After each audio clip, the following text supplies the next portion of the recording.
Ladies and gentlemen, what's poppin' with you? The New York Knicks were robbed. They were mugged by some. They were mugged. They were robbed. They were taken for this one, ladies and gentlemen. Although they did get themselves in a hole. But they dug themselves out of the hole. And at the end, they had a chance right there to tie it up. And the referee calls a travel on what should have been a jump ball. And Julius Randle could have maybe made a better decision about what to do with the ball in that situation. It was a good defensive play by Kyrie Irving. But the referee, you gotta at least go look at the videotape. If somebody is arguing saying he hit it, he touched it, you gotta go look at the videotape, and they chose not to. And it kind of made it an anticlimactic ending to this game. Because the Knicks showed a wonderful display of defense down the end of the game. A great job trapping and wrapping players up to cause a jump ball. Great display of defense down the end of that game. Kudos to the Knicks for not giving up. They didn't stop fighting. They kept going. No matter what happened, they believed that they could win this game. And I think after this game right here, they still believe that they can beat this team. You know what? I believe that if Tom Thibodeau runs the right lineups out there, they can beat this team. We'll see what happens when KD gets back.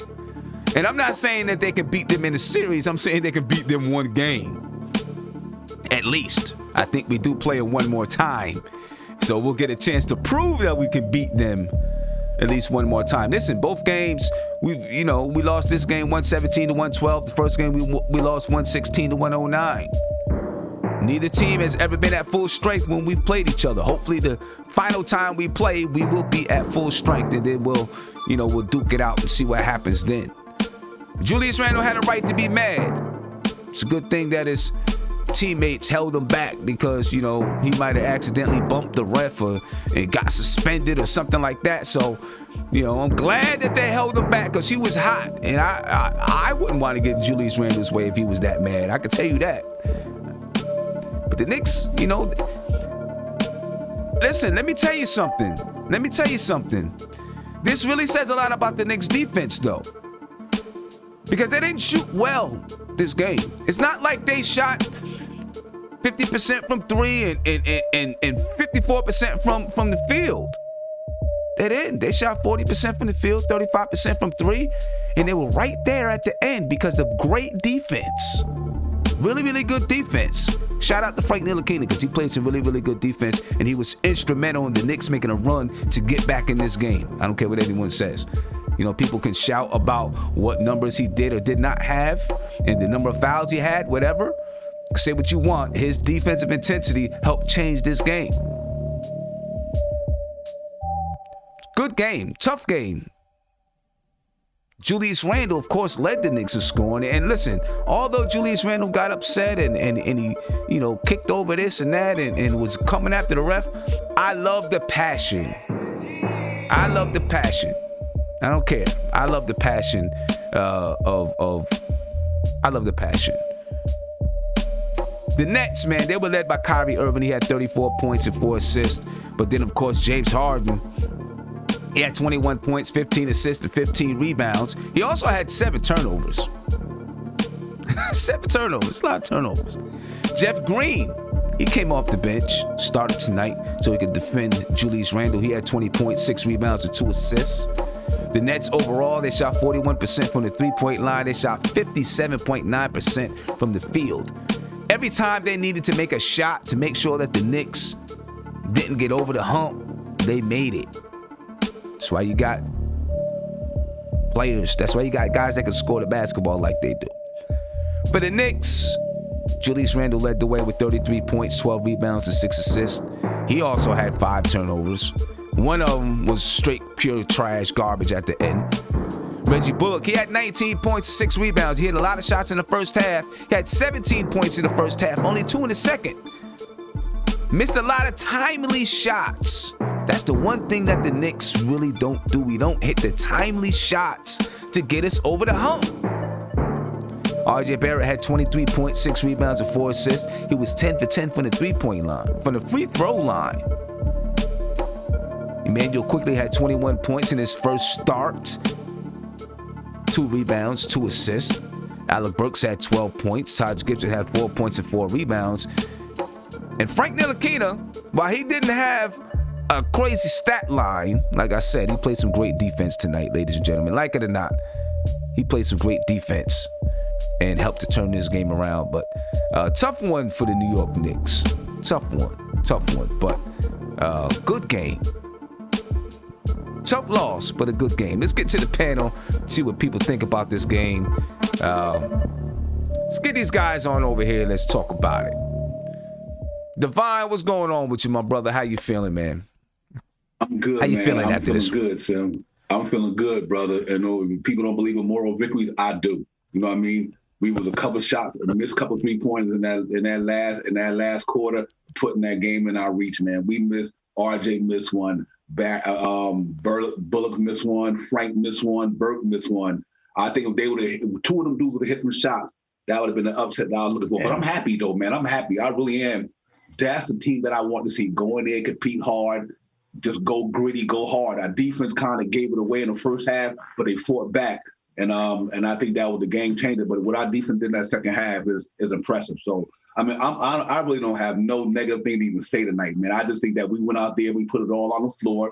You know, the gritty committee did what they had to do. And you know what? We just lost by a couple of points, man. But I feel good about where we at, what we doing, and how that game went. The ref, you know what I mean? Hey, you know, that was a bad call. You know, we had one more opportunity, but you know what? I'll take this L, man. You know what I mean? I really would. I'm proud of what the Knicks did tonight, the way they fought, competed. And I know it's going to be the best yet to come once we get healthy. So I'm good, truly. Yeah. Tony? Yes, sir. Shout out to the chat. Shout out to the panel. Your blackest time.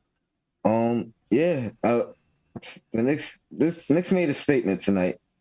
I think this is the kind of performance that could hopefully be a trend and leading us into, you know, a serious streak. We really haven't had a dominant stretch yet. I think we about due for that. And it shows a lot just about really how good our defense is. We talking about one of the first or second team in offense. Best team as far as points per game. Previous to this game, coming into tonight's game, they were number 1 in the league. There you go. Late in the first quarter, they were shooting 70%. Midway through the second quarter, they were shooting 65%. They ended the game shooting. Would you say 57? 57.9%. Yeah, 57.9%, and we was within 3 points. You know what I mean? That just goes to show how good this defense really is. We almost there, man. We right there. And if one of those guys stepped up down the stretch, you know, that would have been the performance that I've been talking about. Like we know what these guys can do. It's just about being consistent. And that goes for Burks, Bullocks, you know, Barrett, all of them. It's just about the consistency. And these are moments, learning moments. So, yeah, we right there. Yeah. I mean, you know, those timely shots. You know, I don't know how many times Burks and Reggie Bullock got some nice, clean, open looks down the stretch within that last 2 to 3 minutes. And we just couldn't hit that. And sometimes there were corner threes, the shortest 3 on the floor. Right. And we couldn't knock it in we couldn't knock it in, you know, to take it from a 5-point lead down to a 2-point lead. You know? Kev.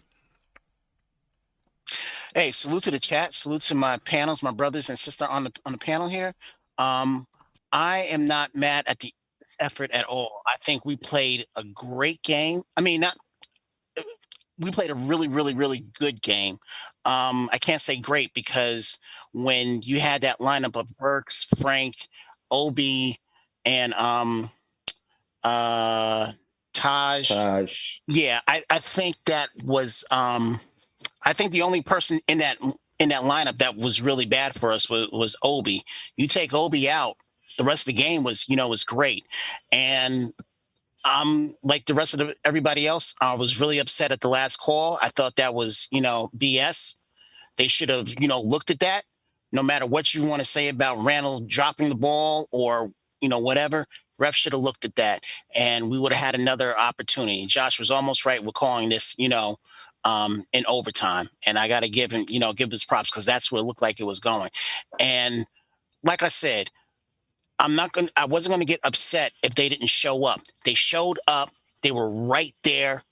I'm not mad or anything. They didn't play like crap or anything like that. They showed up, and now it's off to Philly. This game is finished with. Let's go to Philly. Yeah. All right. Josh? Salute the panel, salute the chat, salute MBK family. What a game. The Knicks are resilient. This is the type of team that I love to see. I just got three quick things that come to mind when I think about this game real quick. First and foremost, we were talking about Bullock and Burks missing those easy shots, and then the Nets going right back down the court getting the bucket. That's a 5-point swing right there. And for me, that was happening the entire game. The Knicks would just miss shots, and then the Nets would go right down and score right away. Boom. You know what I mean? So that's what I'm saying. The Knicks, if they had that one dude to like, go, bucket for bucket, I think we'll be a much different team because when our defense isn't working, then we'll have another guy on offense to really score like that. Second thing I want to say, I know this is a Knicks show, but shout out to Nate. The reason why the Nets aren't guaranteed to win the championship, you just seen it, because they have lapses at the end of the game, like you just seen, where they can almost lose games like that. Because of their defense, okay? And the third thing that I want to say, I know that we're going to talk about this a little bit more by having both Randall and or RJ on the floor at the same time. I don't like the fact that the Knicks went with Quickly to start the game because I feel like the bench was just lacking. They needed to score on the bench. And I feel like Quickly could have been used better on the bench rather than in the starting lineup. But I know we're going to talk about it. So those are my quick thoughts. Okay. Steph? Yeah, I mean, I enjoyed the game. We showed up to play. We got contributions from multiple players on this on the roster. I think we had a few, maybe 4 people in double figures, if not more, and we needed it. Our defense was good. I mean, we still gave up 117 points, but I guess for this team, it's okay. But we were in it because our defense was as good as it can be against this team, but we hit shots, and that's what we need to do. Just like you said, Sam, in that second half, I don't know if it was the third or fourth quarter when we had the opportunity to go ahead or to cut it to like 1. I think we had like 5 opportunities and we could not knock down a shot. Bullock was great in the first half. And like I said, if he's hitting his shots, we're a different team. But look what happened in the second half, right? 2 points. I mean, I know a lot of people think that we're years away. I don't think we're years away. I think we're 1 or 2 players away from being right there. Yeah. I mean, look at what we were able to do against this team. I mean, Durant was out, but even without Durant, this is a really good team. Yeah. We had 2 of us guards were out and Mitch was out and we were close. This team is gritty. They're resilient. I'm happy that Breen and Burke had the game. Exactly. Yeah. I mean, she's a Knicks fan actually, because I was going to turn the volume down. Like I just can't deal with it. But and they were giving the Knicks props throughout the game because they're tuned in. They know what's going on. I feel like Devon says March Madness. You know how in March Madness the recruits are looking to see the teams that's recruiting them. If they go far, especially like a mid-major, they're able to recruit better, right? Because teams see that, wow, they're in they're in the tournament, they doing well. That's how I felt about us. I'm like, oh, we doing well. Free agents, will probably look at us more. Disgruntled players, when they give in their list, maybe we'll be on that. List. So I know that's not about this game particularly, but just in general, it was good that we showed well on national TV. I think it's good for our image and for people to see that we are a different team, not just us. We know that, but for others to see. I still think that that's important in terms of the narrative. Yeah. But other than that, definitely. I'm happy. In the off season, let's get it. 1 or 2 players, and we for right real. there. We right there. And back Doris Burks. I really like listening to her when she calls games, though, because absolutely. she really does know the basketball game. Like some of the some people on there and they're just saying whatever. She really knows the basketball game. So, like down towards the end of the game when the Knicks were, when the Knicks were trapping all over the floor, and the way she was breaking things down and, just explaining certain things that they did and stuff like that. It's just a joy to listen to because she really does know the basketball game. I don't know what her basketball history is, but she really knows the basketball game. I can tell you that. So I like listening to her. City, tell me this. What did you feel? We might as well start getting into it since Josh brought it up. What? Huh? What you saying? For? Oh no, you're gonna change the subject. It don't matter. So City, how did you feel about IQ's Emmanuel Quickly's first start? What's your thoughts on it? His first start. Yeah, I felt good about it. He came in, he handled his business. You know what I mean? He didn't get the assists that you would think, a starting point guard should get. But at the end of the day, you know what I mean? We don't expect him to get those assists because, he's a scorer. You know what I mean? But overall on the game, though, I would say I love the energy. I love what we did. And then I would say our only flaw was we did, and I'm not even trying to take a stab or a knock at the team, but we did one of those things that the Knicks do. You know what I'm saying? We let a guy and I'm not saying Jeff Green is a slouch, but we let him destroy us. Yeah. We let him destroy us in the first half. You know what I mean? And I think that was decisive to how we played in the second half. You know what I mean? Because he just straight up came out and wrecked shop and killed us. Well, the thing, exactly. The thing is, it wasn't like Jeff Green was catching the ball in the pinch post, throwing some jab steps and pulling up a jump shot. So it wasn't but he still destroyed us. But it wasn't particularly Jeff Green. Jeff Green was the byproduct. Okay, let's put it like that. He was the byproduct. What it was is when you get James Harden or Kyrie Irving in a pick and roll situation, it's tough to deal with because Jeff Green sets a screen. Kyrie or James Harden starts going to the basket. Julius Randle has no choice but to help out. He has to because those guys put too much pressure on the defense. If you don't help out when they come off that screen, they're going in and floating it up and they're going to score. So when Julius Randle goes over to help out, Jeff Green rolls. And then now it's on another defender to help out and stop Jeff Green from rolling to the basket and force Kyrie or James Harden to kick it out to the open shooter. And then you got to rotate back out to the open shooter. What's happening is when Jeff Green or DeAndre Jordan would roll to the basket, we wasn't getting that backside guy help out. One time you seen it real clear. You guys might remember DeAndre Jordan got he got the pass from Kyrie, I think it was, right? And he came down and he dunked it. When they showed the replay, you see RJ step in real quick and stab his foot, but then he's ready to get back out. He's ready to get back out to the shooter. Yeah, I remember that. Instead of just stabbing his foot, instead of just stabbing his foot, he's got to know that that's happening and then get there and cut it off quick. The problem is when you got a shooter that can knock it down, you're afraid to get too deep in there and cut it off because then instead of getting into DeAndre Jordan, they're going to find the shooter, and now that's your responsibility. But still, once DeAndre Jordan has the ball in his hands, you got to get up there and get up underneath him and try to, cause something else rather than the open dunk. And that's what was happening in that first half. I think in the second half when we went small in the second half, it cut some of that off.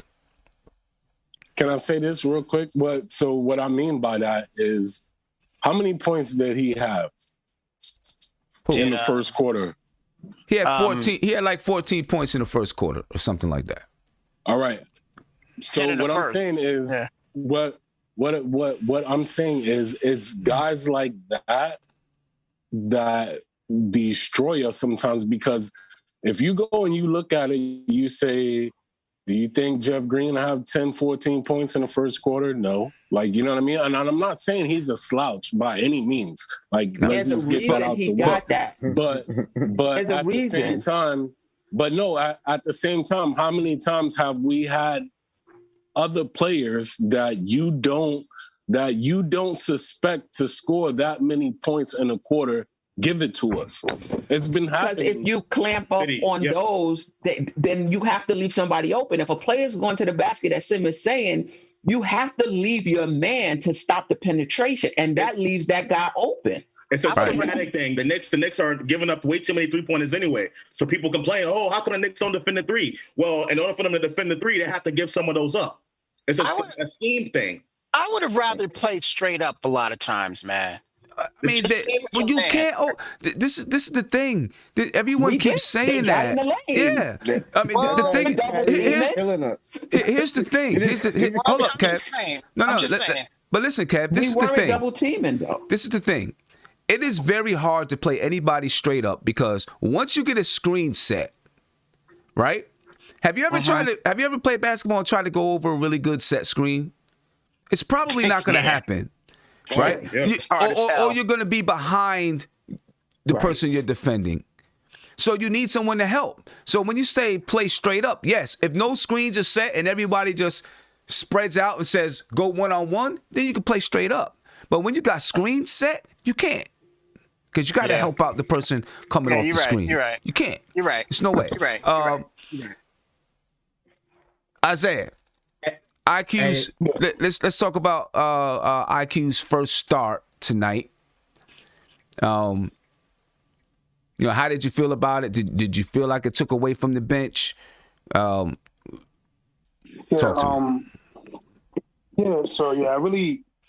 really think it took away from the bench this game. I have mixed reviews for it.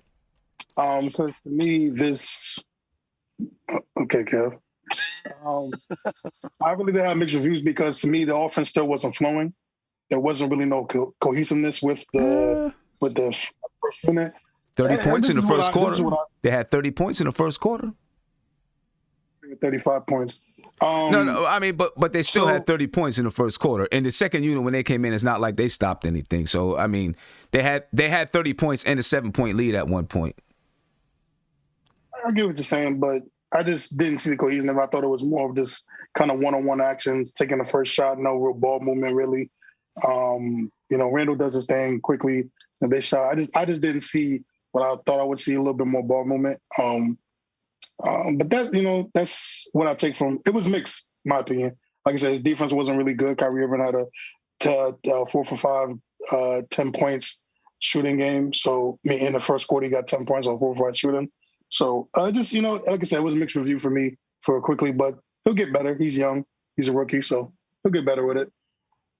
Yeah, I mean, look, in the first quarter, the Knicks had 8 assists in the first quarter. Right, they had 30 points. They had 8 assists. They shot 54% from 3. They shot 42% from the field overall, and quickly still got some shots off. He was 3 for 7 from the field. That was in the first quarter. When the lead started to, listen, it's hard to say, because you're playing the best offensive team in the league. You know what I mean? So, while you can say, we gave up 35 points, it might not have mattered who was out there. This is the best offensive team in the league, and you can see what they do offensively. Obviously, this team, the Nets, if they can ever get their defense together, they can ever get their defense like really, really tight. You talk about a juggernaut, that they'll be a juggernaut, because their offense is just smooth, and but the Knicks offensively, they played well in that first quarter. It was the second quarter, the beginning of that second quarter, when we really got blasted. You know what I mean? Exactly. JD, exactly. Talk to me, JD, man. Your thoughts on quickly getting the nod tonight? I watched that game with my best friend, man. I'm hurt right now. I know you are. You are. As I said in the pregame, he's a Nets fan, but he doesn't talk trash. So at least, that was that. Just as a side note, Dame Lillard, I guess maybe future Nick, you never know. He actually, I guess he was watching the Nick game because he was tweeting, questioning the call, saying that, Scott Foster blew the call. He doesn't understand that and stuff. So that's trending on Twitter, as well as James Harden's post game. They asked him about the atmosphere, and he said that he wasn't happy because he said he heard a lot of Knicks fans in there, and he thought that's what. Yeah, exactly. Get used to it. Get used to it. Steph, what'd you say? Get used to it, right? Get used to it. So I just wanted to point that out. But we have a lot of people here, so I mean, very quick, my thoughts. I'm going to be honest. I thought the defense for the first half, I thought it was an embarrassment. And the only reason I use that word, and it could come across harshly, is because if you look at the way the game was being played, it seemed like we didn't come in with a game plan on taking anything away. Sometimes you go into a game and you say we're going to stay home, we're going to take away the three, or we're going to blitz on the pick and rolls because we're going to take the pick and roll play. We're going to pack the paint because we are going to take away creases and lanes. We weren't doing anything. It was just, I don't know what we were doing. They were getting anything they wanted. And they made some adjustments the second half, but I didn't like the way the game started. In the pregame, I noted that we would need to get 4 threes from Bullock minimum. He gave us 5. RJ gave us 20 plus points. We got, so we got production. We just didn't get timely baskets. We got into a hole too early. And the last thing I take away from this game, I love the way Randall, his emotions, that he won equity with me, because that was a reaction, specifically this game. It tells you that going into the game inside, he really wanted to win this game. It tells you that the whole Brooklyn, New York thing, Knicks fans, Nets fans, that whole dynamic, you could tell inside. And that's why I always say, sometimes there's certain games that means a lot to certain players, and in their interviews, they'll sound professional and they'll give the cliches, but you could tell he wanted this game, and his reaction to me looked like a player that wants to be here long term. So, Amen. It is what it is. The refs are the refs. I didn't like the decision to not start Frank, because you see Frank, and this is why Frank will find a role in this league, even though it's not on our team. His calling card is defense. And when you have somebody that is 6'5", and you put him on point guards, even Kyrie Irving, you notice the difference between Quickly on Kyrie and Frank on Kyrie.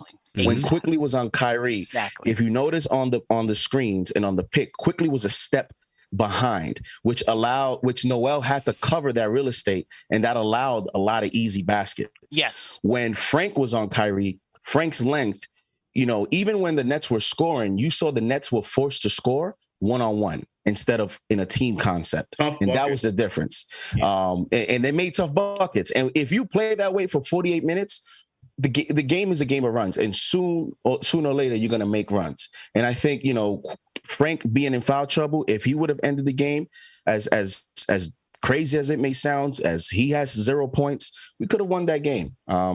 But we move on to tomorrow, and I hope they're ready to play tomorrow, because it was an emotional night. I mean, well, of course you got to account for the fouls. When you play aggressive defense, you're going to get foul calls.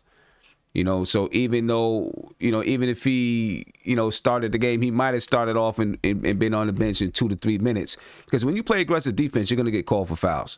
Aggressive defense means that you're touching, that you're bumping, that you're slapping sometimes. And that's what Frank Ntilikina does. Now there was a couple of calls that just shouldn't have been called, like the last one when he fouled out. I mean, Kyrie Irving just tripped, really. Yes. You know what I'm saying? He tripped because it was aggressive defense. I want to hear from Savvy about quickly starting, and then you know, I want to get into, then you know, we'll hear from Josh a little bit. Give it quick, Sav. I thought it was a beautiful thing how he started. You could tell that he was clearly looking to facilitate and distribute the basketball. I thought he picked his shots really well. There was times where he was sitting too long and he needed to get back in there, but then there was also times where we needed to bring in the defensive emphasis from Frank Sooner.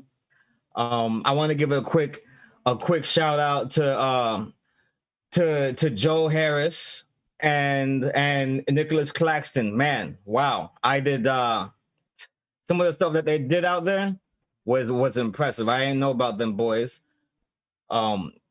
They are an incredible team, especially now with Harden getting double-digit assists every night and the way they move on the ball.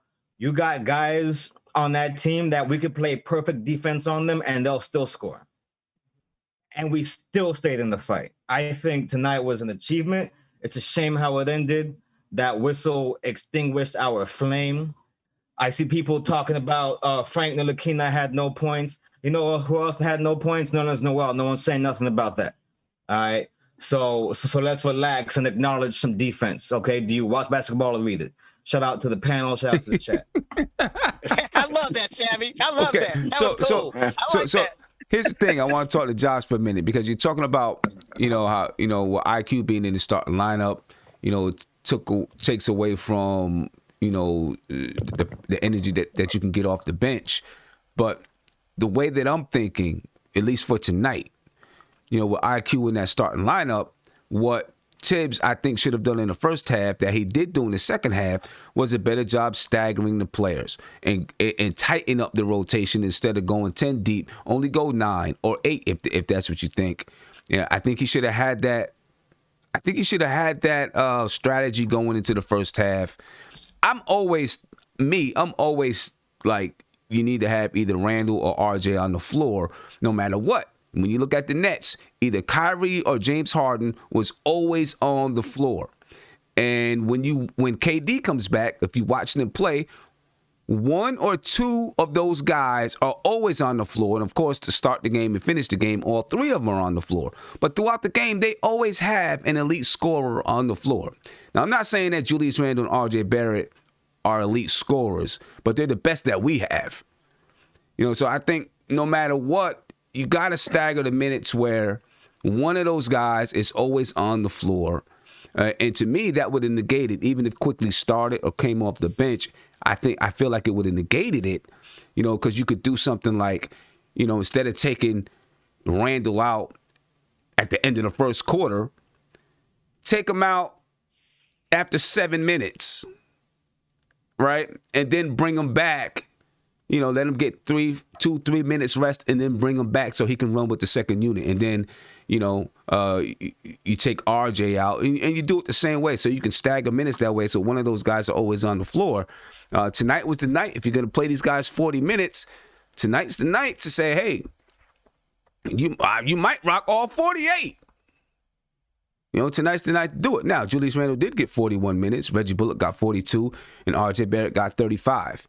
You know, but the way that he staggered it in the first half, because Quickly started and you took some of that offensive firepower off the bench, I felt like you really had to stagger it. But as a starter, I really thought he did a good job trying to facilitate. And I don't care if he only had 2 assists. That doesn't tell the story to me about him facilitating. I thought he did a good job trying to facilitate.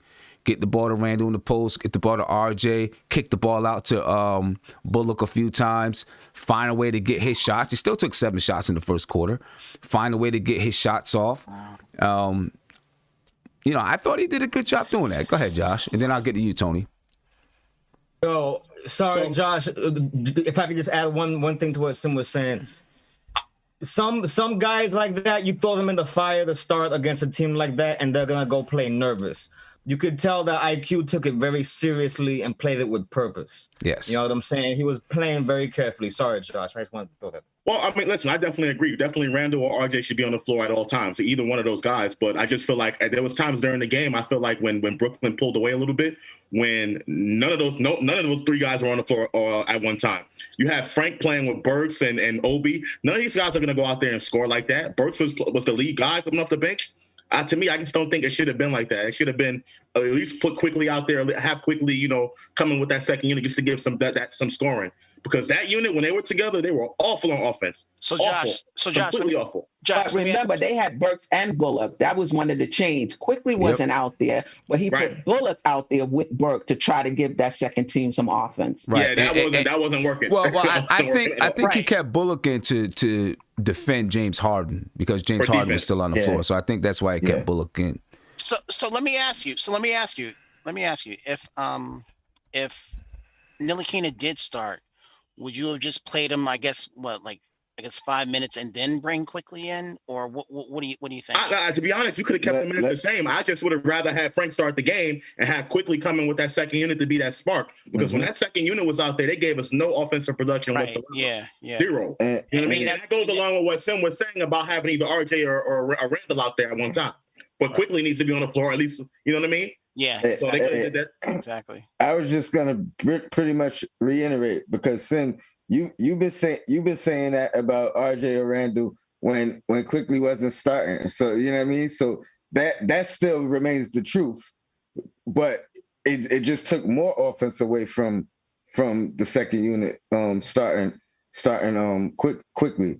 And if you really think about it, what we needed at the beginning of the game was better defense, and what we needed at the end of the game was offense. So that's been the pattern anyway.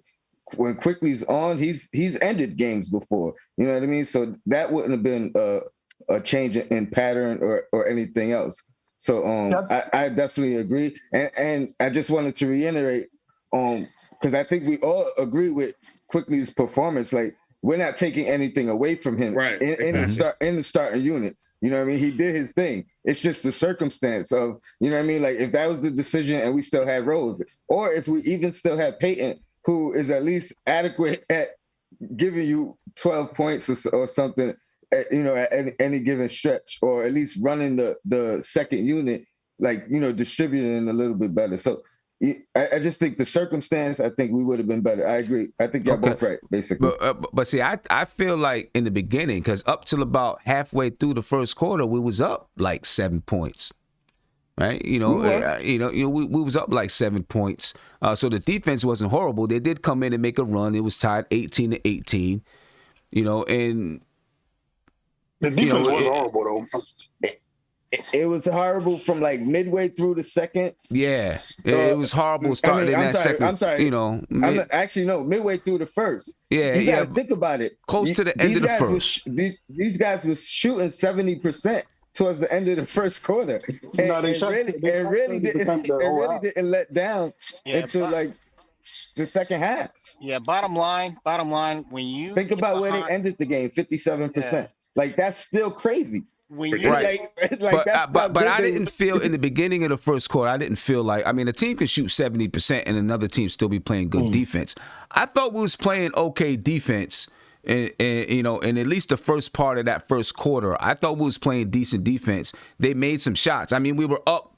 We were up 7. It was like 18-11. They made some shots. When we started getting into, about halfway through that first quarter, things start to fall apart. But that's around the times we started bringing some bench players in as well, right? Burks got in the game. Burks got in the game. Taj got in the game. When we got around midway through that first quarter, maybe about 4 to 5 minutes left in that first quarter, we start slowly bringing some bench players in, and then we really start falling out. And then he went all bench except for Reggie Bullock, and then that's when it really got bad. Then they cleaned it up a little bit towards the end of the half. They were down about 17-18. They cut it to 12. Right before the end of the half. And then, in the third quarter, they came out. It went back and forth. By the end of the third quarter, I think they were down 13 instead of 12. Right? I think they were down 13. Yeah, they only scored one more point. Yeah. I really do feel like it was that one lapse in the game where that whole bench came in and either they were shell shocked, they wasn't ready, whatever it was, and they just went on a quick spurt, like bam. But my question before I get to you, Isaiah, you're both right. You know, my question to you, Josh, is if they did a better job, if Tom Thibodeau did a better job of staggering the players, right? So let's just say tonight at the end of the first quarter, instead of, at the beginning of the second quarter, instead of you having all subs in and Reggie Bullock, you know, you started that off and you still had Randall on the floor. Maybe they don't go on that run and the bench doesn't look like it's not doing its job. And it negates, I agree with you. It negates that the fact that you don't have Quickly out there. I agree with you. As long as one of the three, it doesn't have to be just RJ or Randall or Quickly too. Well, that's Quickly's true. a scorer. He's Yeah. lightning in the bottle. Yeah, you can't That's have what all I'm saying. three So of it them. can be one of those. Yeah, that made it worse, right? All three of them. You can't have all three of them on the bench. They're the only guys that can really go ahead and get you a bucket. You can't have all three of them. Go ahead, Isaiah. Yeah, I mean, you talking about as far as your question, son? Huh? You talking about your question that you're saying? Yeah. Like you was trying to get in and jump into the, you know.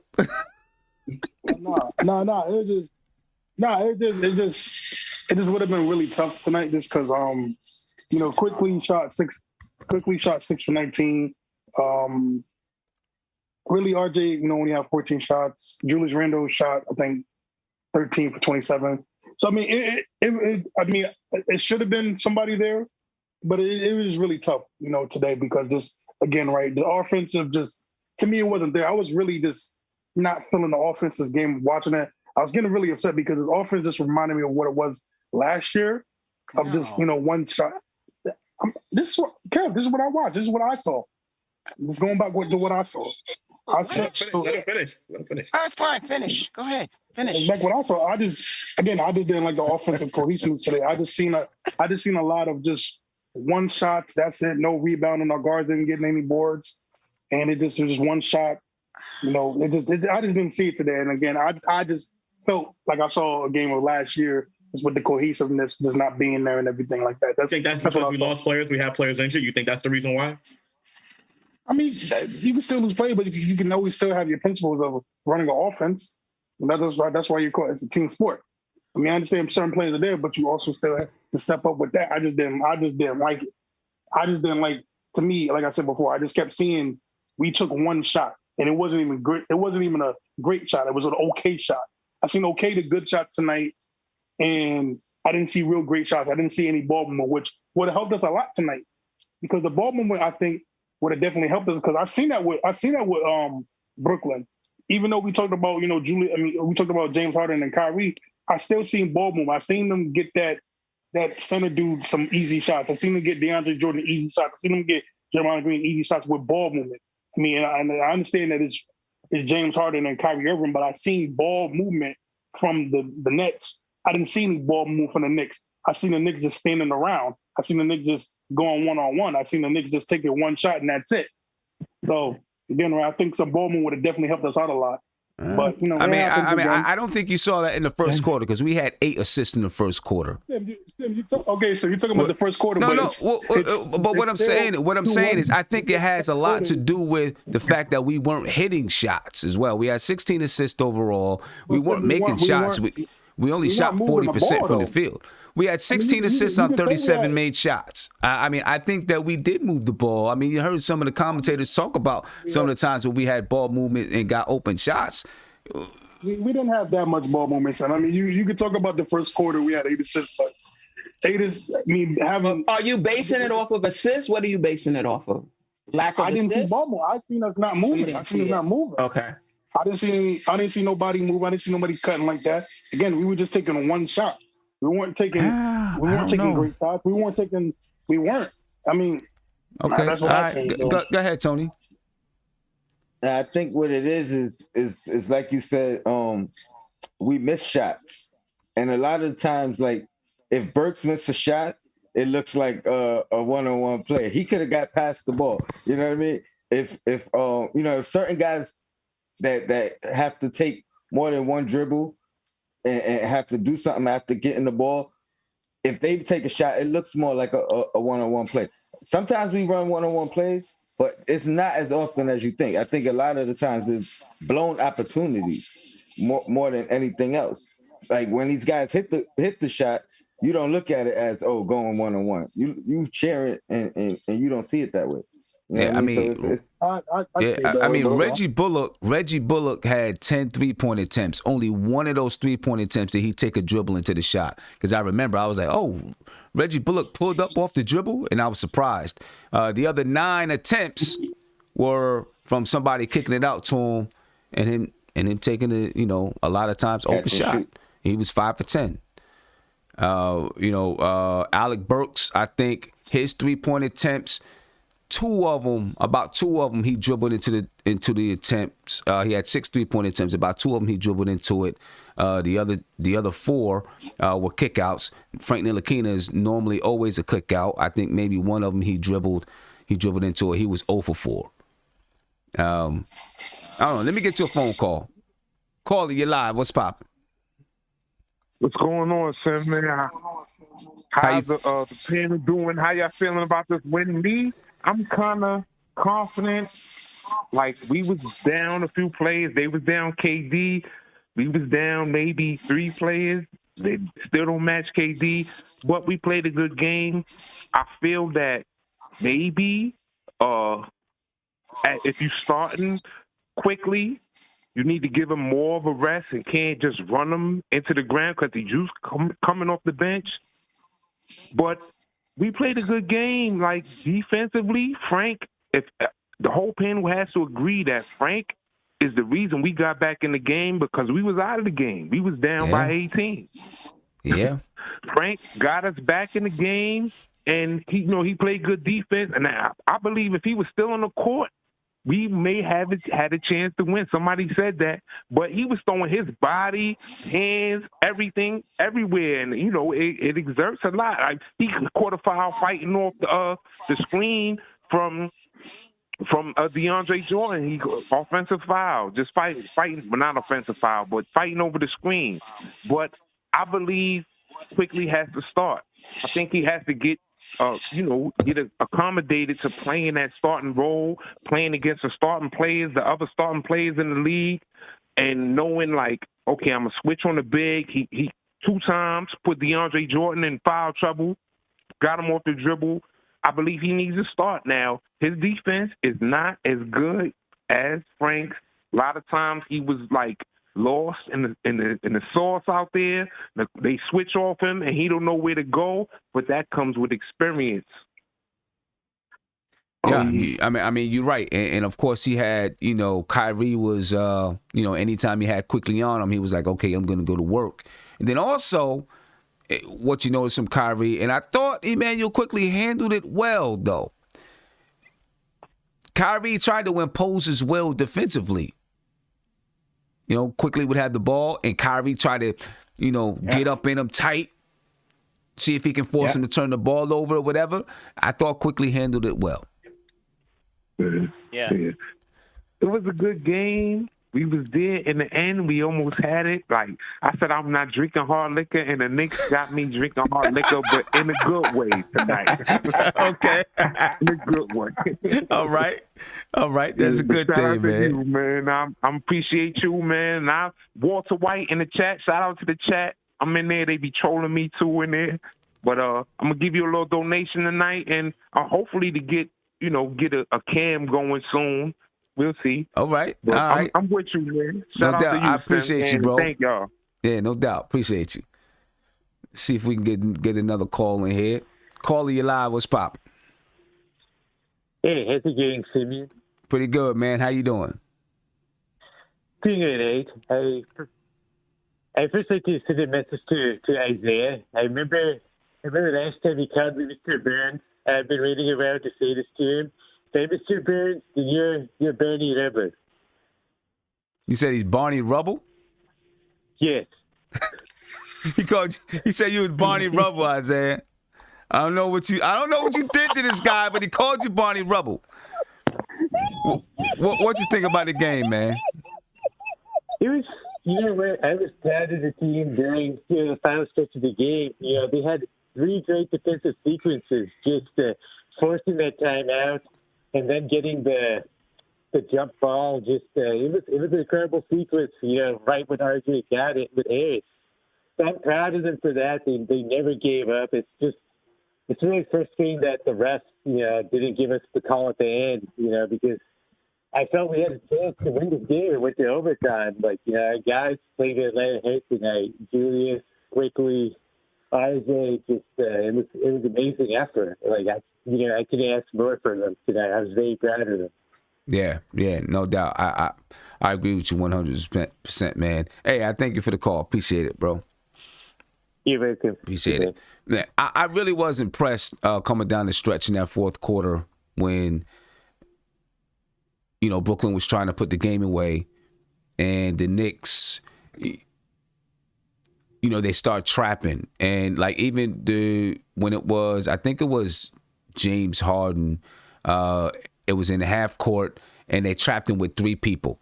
They had 2 guys on the trap and then 1 person grabbing at the basketball. Because at that point, they were like, hey, it doesn't matter if they get an open shot or not, right? You know, we're just going to go ahead and surround the guy with 3 people and try to get a jump ball. They got a jump ball. I think before that happened, they got another jump ball. They got a jump ball of Harden on his side of the court. They did an excellent job of trapping and not letting Doris Burke, she pointed it out, right? They trapped and they didn't let James Harden step through, which is important. They didn't let him step through, right? And they caused a jump ball. I mean, we've seen it 3 times down the stretch of that game that almost allowed us to get in a position. Well, we weren't in position if we got the shot off. Almost allowed us to tie the game up with just seconds left. So that's really, really, really good coaching and great execution, defensive execution down the stretch. You know, it really does tell you how in tune these guys are with what it is that Coach Thibodeau was asking them to do.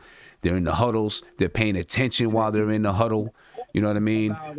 And they did everything that they needed to do down the stretch. It didn't bounce their way, but they did everything exactly right. You know what I mean? Exactly right. Caller, you live. What's poppin'? Caller, you there? Oh, yeah, my bad. Yeah. Can you turn that down in the back? I can hear it a little bit. Can you turn it down in the back? Yeah, word, I got you. Yo. Yeah. Okay. Yo, salute to the chat. Everybody doing their thing. I called like a year or 2 ago. I'm from Florida.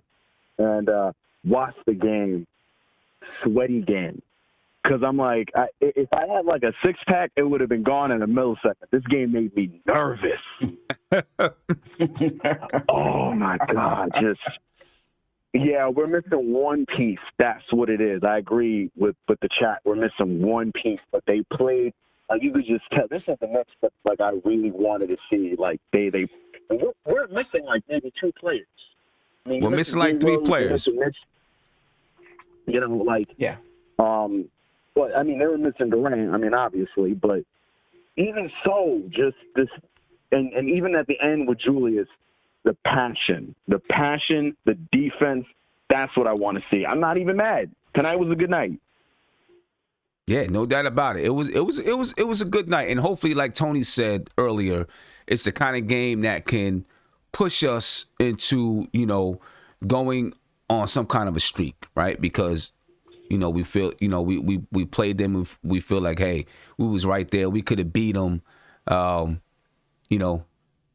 So now we got this confidence that we can go in and beat anybody. We got another tough game against Philadelphia, though.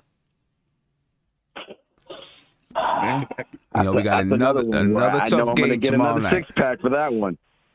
Right. But yeah, I just wanted to say salute to the chat. You guys are one of the very few that matter of fact, y'all like just top of the list in terms of Knicks news and everything. Tim, keep doing your thing, dog. Appreciate it, man. Appreciate you. Have a good one. Be easy down there in Florida, man. Take it easy. Yeah. Hopefully. Sam, go ahead, Josh. No, real quick. I was gonna say you mentioned about how the execution on defense But this is reminiscent of the first Brooklyn game. Remember how we almost came back in that game too? At the end of the game, that Steve Nash had to throw Durant back in and be like, "All right, everybody, I got it." Right. Exactly. Yeah. Exactly. I mean, it was almost the same exact thing. We went down by like 17 points in that game as well and had to climb our way back into the game. Yep. Caller, you're live. What's poppin'? Yep. What's going on, Simmons? AK. What's up, AK? How you feeling, man? Yeah. This game, man, almost got me a headache at the job. But I'm not gonna front. Knicks defense look sharp, man. Couple of minor mistakes, but fourth quarter it looked sharp. Yeah, it looked real sharp in the fourth quarter. You know what I'm saying? It looked real sharp. What I would like to see? You know what I would like to see? Yeah. I would like to see Tom Thibodeau in the first half go to, every once in a while throw out a junk defense, for a couple of, for a few stretches, for a few possessions. You know what I mean? Like a little half court, surprise the team with a little half court trap. Okay. Yeah. Or something like that. Every once in a while, just every once in a while throughout the game. Maybe you cause, a quick 2 or 3 turnovers in a row. Then you go back to playing your base defense. Because you see that they can do some of those things. And I think they probably enjoy doing those things. Most teams that you play against, especially aggressive teams, and the Knicks are an aggressive team, aggressive teams like to do some of those, the next 3 possessions after this timeout, we're trapping at half court. And then we take it off. Just because, just to feed that hunger. You know what I'm saying? Just to feed that hunger a little bit and get them going, because once you do a trap, like everybody else, their antennas are up because I know they're trapping over here, so we've got to be in the passing lanes back here, right? And it raises their antennas, and you do a couple of plays like that, raises their antenna for a good stretch, to play defense. I would like to see Thibodeau do some of those things earlier in the game. It doesn't have to be. Let me ask you this, Sam. Yeah. I know you're a coach, so would you approach that more in the game? Would I do what? Say that again. Would you approach the half court press more in the game? Yeah, because they don't do it a lot. They don't do it a lot. I would. I mean, they have the personnel to do it. I would do it a little bit more. Earlier in the game, just to surprise them real quick. We come out of a timeout, or maybe I do it after we go on a run, and they call a timeout to try to stop our run. Then I come out and surprise them with a trap or something like that. Throw a little bit of a junk defense out there. A lot of times, what happens, we go on a run and a team calls a timeout. They come out of the timeout and they've got something planned, a way for them to score, right? And we come out and just start base defense. Well, what happens when they come out with a plan and we say, okay, we're going to junk up the defense and throw something at them, and now they're not sure, like, okay, what are we supposed to do now? Because we were supposed to do this, set this screen here and cut there, but now they're in a 3-2 zone, so we can't cut. You mess up what they did out of a timeout. They got to change the whole plan. Right, they got to change up the whole plan on the fly. So, I'd like to see Tom Thibodeau do some of that a little bit more. Yeah, he got to be more aggressive, I think. Definitely. But look, man, they showed a lot of heart and a lot of fight. Love Julius Randle, showing that passion and that kind of passion boils over to everybody else. Who knows, what they said and things in the locker room. But that kind of passion boils over and hopefully it's going to fuel tomorrow night's game against Philadelphia. It should. It will for me. Yeah, no doubt. No Sam, doubt. Let me, Uncle Fulio is on point. We only missing one player. Yeah. Away from going far in the playoffs, I'm talking about. Okay. All right. One player. I don't know who that is, and we'll see. We'll see. We'll see what's up. We'll see if they decide to do something, man. You got 10 days until that trade deadline, so we'll see what's going on. Hey, AK, I appreciate the call, man. Yo, Sam, no doubt, stay up. 100, love. All right, Pete. No doubt. Peace, man. All right, let me get to Isaiah real quick. See what he's got to say We over have here. Big Bubba, what's going on, man? Sam, I love everybody on this show. We got almost 500 people. 500 people. Can we get them likes up? I got love. I got love for everybody. I got love for everybody on this panel right now. Even Kevin. The feeling is not mutual. So we got to stop saying that we're 1 or 2 plays away. I love everybody. We are. We are. No, we're not. We are. We are not 1 or 2 plays away. No. Really? Okay. Do you know when I say when 1 or 2 players away? You know what I'm talking about, right? I'm not talking about championship. I'm talking about top 4 in the Eastern Conference perennially. Yeah. Perennial top 4. Yeah. I thought the goal was to win the championship. You got to get the top 4 first. But Sam, we're saying we're one. What's okay? Yo, Sam. Go ahead. We're one. I don't believe we're one. Because so one or two players away means everything's almost set. We just got to get 2 great guys. No, that's not. We don't. Our second unit's a mess. First unit is okay. It's 500. We're not 1 or 2. But if we get 2 players, then somebody in the first team can move to the bench. If they're here at all. Isaiah, did you have a bad day today? Because you're so negative. When you get 1 or 2 players, 1 or 2 players. That's not man. We're not 1 or 2 players away. I'm going off seed and then continue to build from there. Isaiah, so listen to what you said. Listen to what you said. I want you to make sense of something with me, okay? Listen to what you said. You said, our bench is not where it needs to be. Our first unit is about 50-50, right? Yeah, we're at 500. So you add 2 bona fide scoring starters. Say a point guard and a wing. 3 bona fide scoring starters. And then you take what you have starting now and put it to the bench. You solidify your bench, and your starting 5 is that much better. Yes, you move it to that top 5 in the East, top 4 in the East perennially, and then you take steps from there to become a championship team. What's wrong with that? I don't understand. What's the? I just don't think we're 1 to 2 players away from. Then maybe. Then what are we? What are we? I think I just jumping the gun a little. It's just. Then what are we? You said we're jumping the gun. What are we then? What are we? It's just so much more because we don't have a starting point guard. That's what we. But that's what we just said. Wait, can I finish? Can I finish? Will y'all jump? Damn, man! You don't let me finish. All I said was we don't have a starting point guard, don't have a starting small forward. Like I said, our second unit, we don't have a reliable second unit play on there. Obi's not consistent.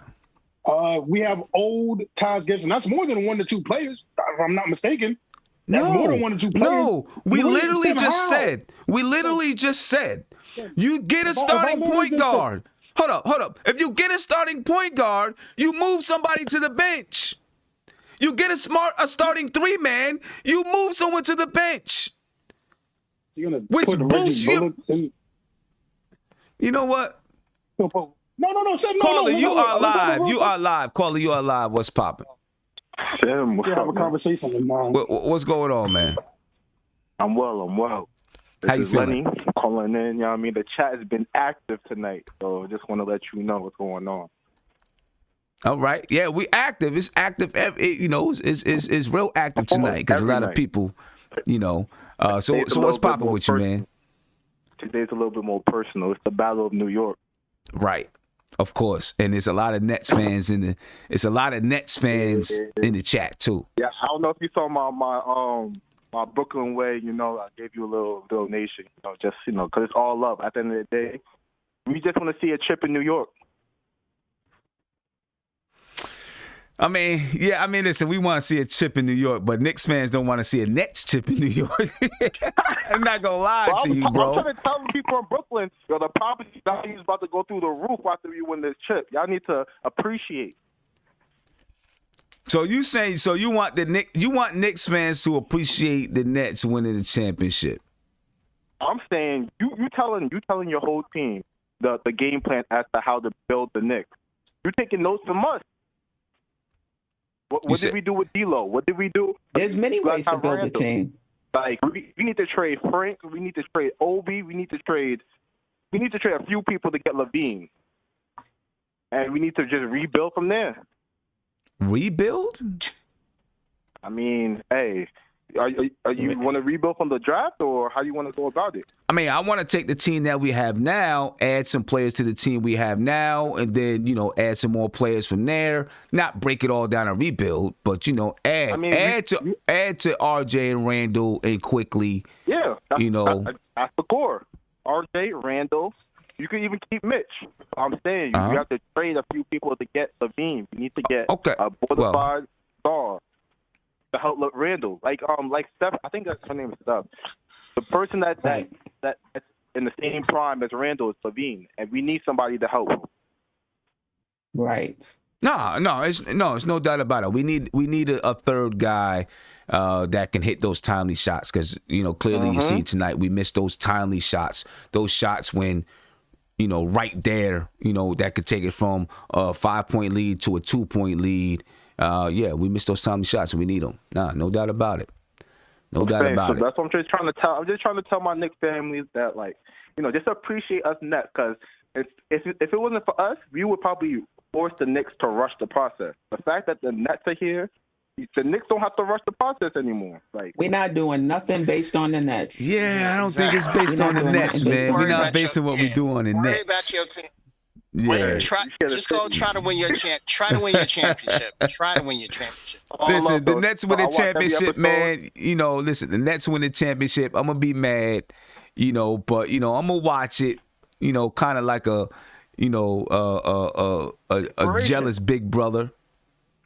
Oh, wow. I don't know if you have the big brother right now, but I mean, we always the big brother. We just not. Wow. We're always the big brother. We're just not Brooklyn, you're New better Jersey. right now. It's like my younger brother is better than me, better than me at 2K. You know what I mean? But I'm still the older brother. Okay, you're right. Exactly. You're right. I get that. You're New Jersey. You're New Jersey. What'd you say, my man?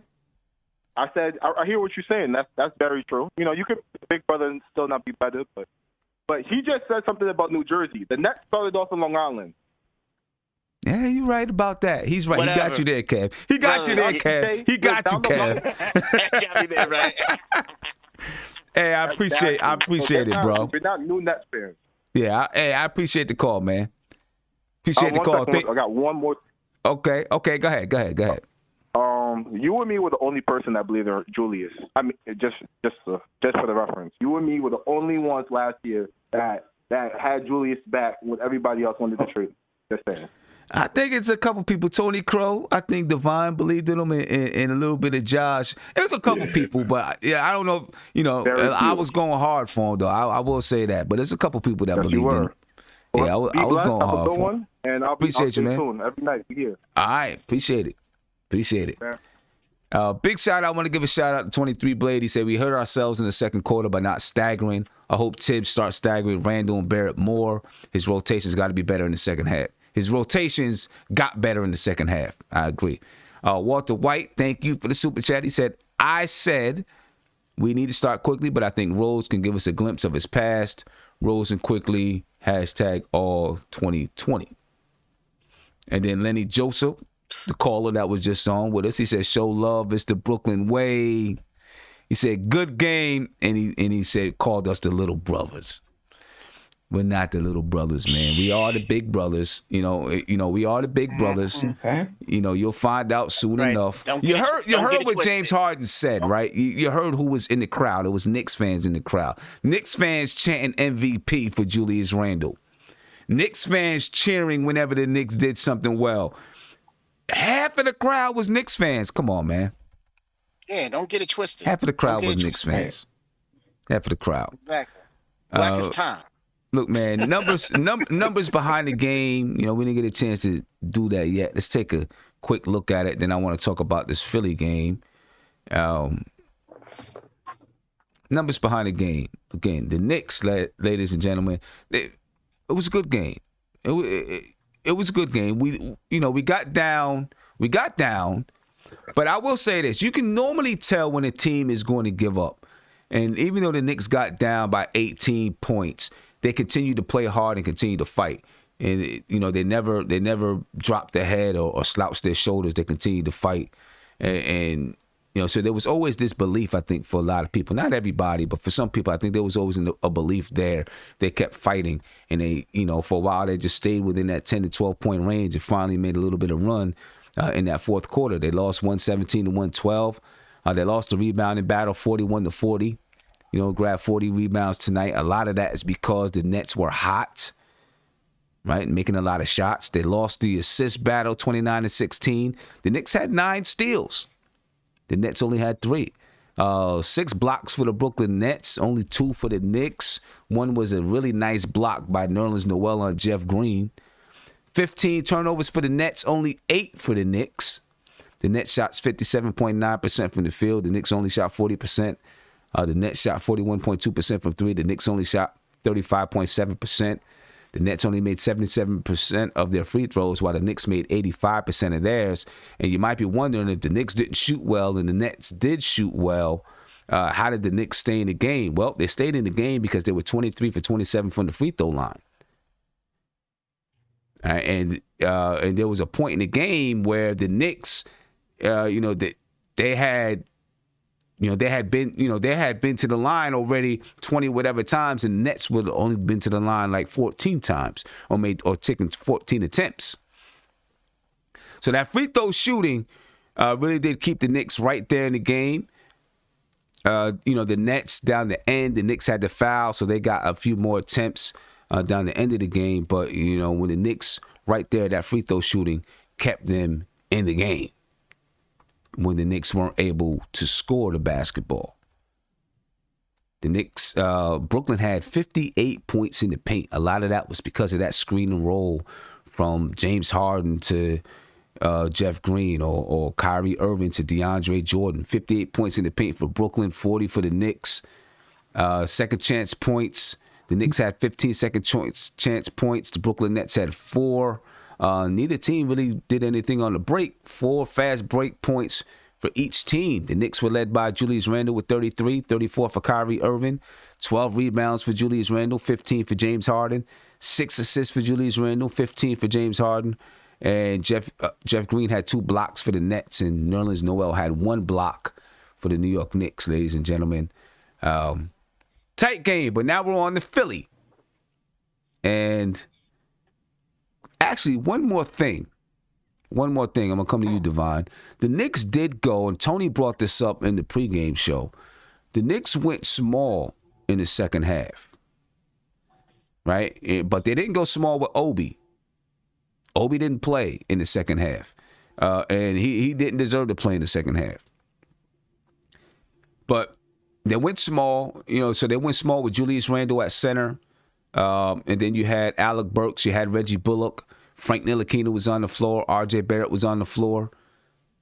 That small lineup got them back in the game, and it forced Brooklyn to match. They took DeAndre Jordan off, and it forced Brooklyn to match. And then when Brooklyn matched, that's when you started to see Julius Randle be able to eat a little bit more in the paint. Because earlier, when Julius Randle was in the paint, there was a lot of length when you had DeAndre Jordan down there and some other guys, Jeff Green down there, using their length to disrupt Julius Randle, right? And then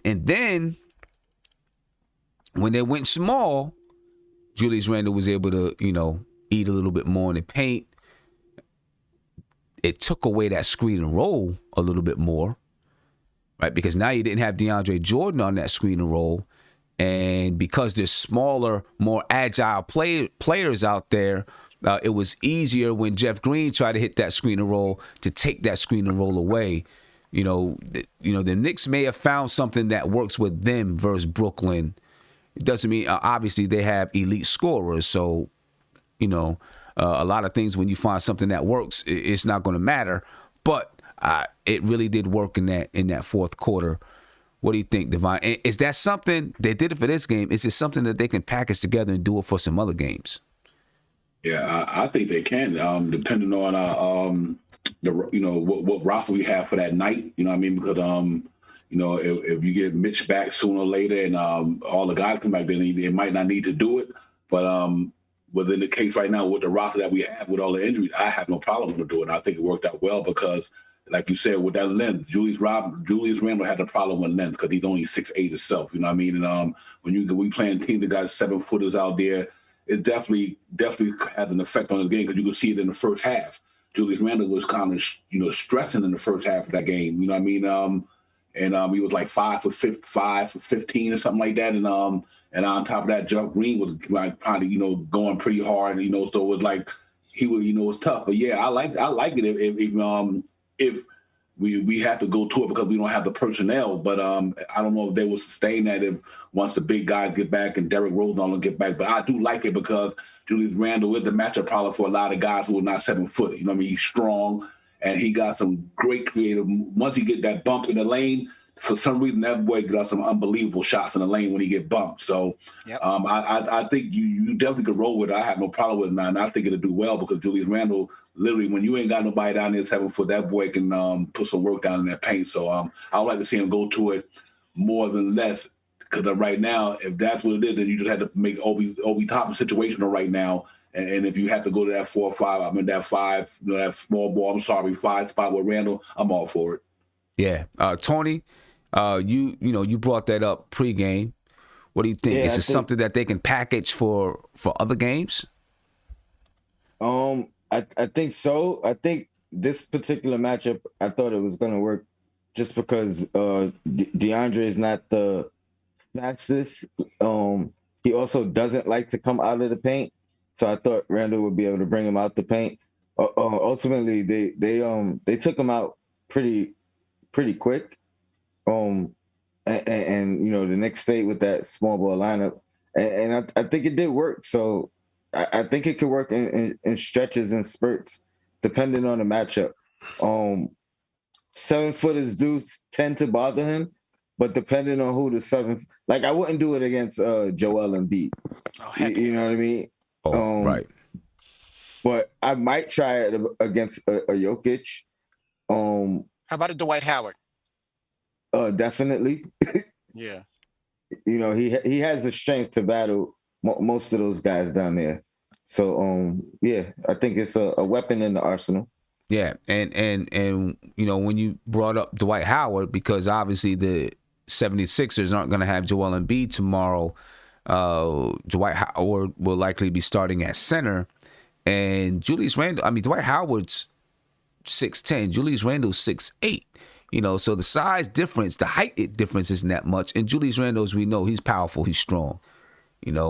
Steph, what do you think? Is that something? And when I'm saying small ball right now, I'm not even talking about Obi Toppin. I'm talking about the way that they went small ball tonight. Like they went super small.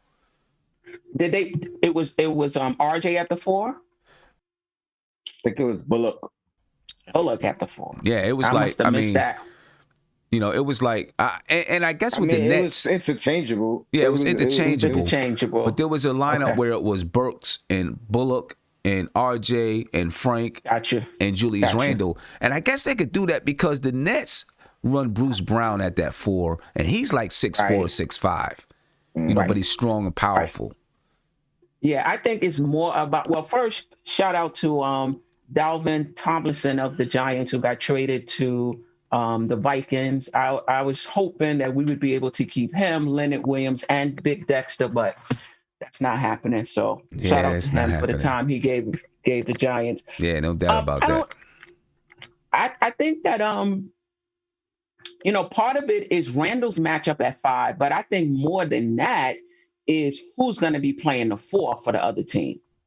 In terms of whether or not we can play that lineup, right? If the other team has a 4 that's pretty, big and what have you, I don't think we can. But if the 4 on the other team is a little shorter, then yeah, we can definitely roll with it. Yeah, I forget who plays the 4 for Philly. I see him in my mind. I know he Tobias Harris. Yes, Tobias Harris. So he's not 6'8". Yeah, he's like 6'8". He might be able to. Yeah, JD, what do you think, man? Might be able to that. and they don't want to get to Philly. What do you think? Well, I mean, they're probably going to start Tony Bradley. He's a 6'10" center, 2017 draft. He was with Utah previously, and because I saw a little bit of the Spurs game when they blew them out. They started him, and they played Dwight Howard 20 minutes off the bench. So it looks like they're going to keep Dwight Howard in that bench row and just try to get a stopgap at starter. So really? that may be good for Noel, because we saw last time how Dwight kind of manhandled Noel and got Noel into foul trouble and got some easy buckets. So at least without Embiid, there will be one less physical presence in the paint that we have to deal with, being that Mitchell Robinson most likely will be out. But this is going to be a tough game. This may actually be a tougher game even with Embiid out, just because this team looks very much in sync. They've won 9 of their last 11 games. They're 17-3 at home. But we can steal this game. Wednesday, tomorrow we play them. Tomorrow's Tuesday. Wednesday they play the Bucks on national TV on ESPN. So I'm not saying that they're going to overlook us. They don't have Embiid. I don't know that they should be doing that, but it is the first game of a back-to-back. And hopefully we're ready for that game. It's gonna be difficult, but I think we'll be up for the challenge, man. I think the Knicks showed a lot tonight. It's hard to even evaluate this team at this time, just because you see a game like tonight, and then I'm sure the front office is like wondering who really are we? Because you don't have Rose, you don't have Mitch, you know what I mean? And I don't know. Sim, I have a question for you. Do you think after a game like tonight, do you think this team, says, let's go get Lonzo Ball, something like that? Do you think they'll be motivated to make a move if we end this stretch and we're in games and we win a few of them? Will they be motivated? I think they'll be motivated to do something. I don't know if it'll be Lonzo per se, but I do think they'll be motivated to do something, but something that helps them now and in the future. You know what I mean?